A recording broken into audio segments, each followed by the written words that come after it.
Special کہانی کے ناظرین السلام علیکم۔ اسپیشل کہانی لایا ہے آپ کے لیے ایک اور اسپیشل کہانی، تو آئیے سنتے ہیں۔ ایک بزنس مین نے خواب میں دیکھا کہ ایک شخص اس سے کہہ رہا ہے کہ تمہاری کمپنی کے مین گیٹ کے سامنے جو پھل بیچتا ہے اس کو عمرہ کرا دو۔ نیند سے بیدار ہوا تو اسے خواب اچھی طرح یاد تھا، مگر اس نے وہم جانا اور خواب کو نظر انداز کر دیا۔ 3 دن مسلسل ایک ہی خواب نظر آنے کے بعد وہ شخص امام کے پاس گیا اور اپنا خواب بیان کیا۔ امام صاحب نے کہا، اس شخص سے رابطہ کرو اور اسے عمرہ کروا دو۔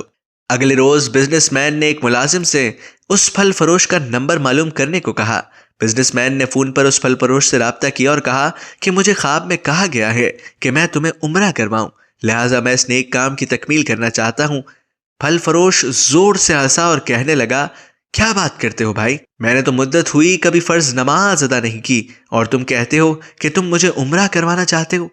بزنس مین اصرار کرنے لگا اور اسے سمجھایا کہ میرے بھائی، میں تمہیں عمرہ کروانا چاہتا ہوں، سارا خرچ میرا ہوگا۔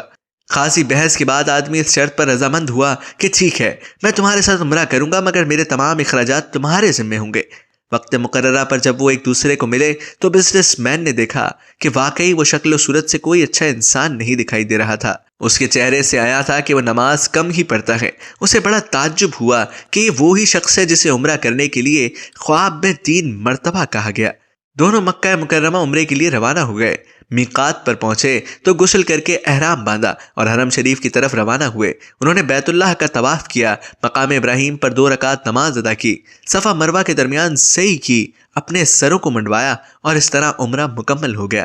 اب انہوں نے واپسی کی تیاری شروع کر دی۔ حرم سے نکلنے لگے تو پھل فروش بزنس مین سے مخاطب ہوا اور کہنے لگا، دوست، حرم چھوڑنے سے پہلے میں 2 رکعت نفل ادا کرنا چاہتا ہوں، نہ جانے دوبارہ عمرے کی توفیق ہوتی بھی ہے یا نہیں۔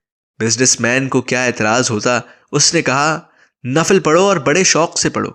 پھل فروش نے اس کے سامنے نفل ادا کرنے شروع کر دیے۔ جب سجدے میں گیا تو اس کا سجدہ طویل سے طویل تر ہوتا چلا گیا۔ جب کافی دیر گزر گئی تو بزنس مین نے اسے ہلایا۔ جب کوئی حرکت نہیں ہوئی تو اسے معلوم ہوا کہ پھل فروش کی روح حالت سجدہ ہی میں پرواز کر چکی تھی۔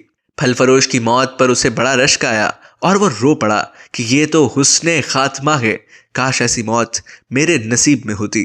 اس خوش قسمت انسان کو غسل دیا گیا اور حرم میں ہی اس کی نماز جنازہ ادا کر دی گئی۔ ہزاروں فرزندان اسلام نے اس کا جنازہ پڑھا۔ وفات کی اطلاع اس کے گھر والوں کو دی جا چکی تھی۔ بزنس مین نے اس کے گھر کا تمام خرچہ اپنے ذمے لے لیا۔ پھل فروش کی بیوی سے تعزیت کرنے کے بعد بزنس مین نے کہا، میں جاننا چاہتا ہوں کہ تمہارے شوہر کی ایسی کون سی عادت یا نیکی تھی کہ اس کا انجام اس قدر عمدہ ہوا اور اسے حرم میں سجدے کی حالت میں موت آئی۔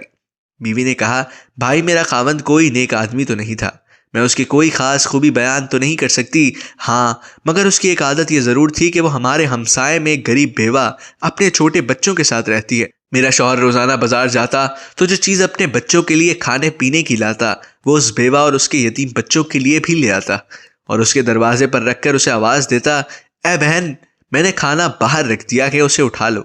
یہ بیوہ عورت کھانا اٹھاتی اور آسمان کی جانب سر اٹھا کر دیکھتی اور کہتی، اے اللہ، آج پھر اس نے میرے بھوکے بچوں کو کھانا کھلایا، اے اللہ، اس کا خاتمہ ایمان پر فرما۔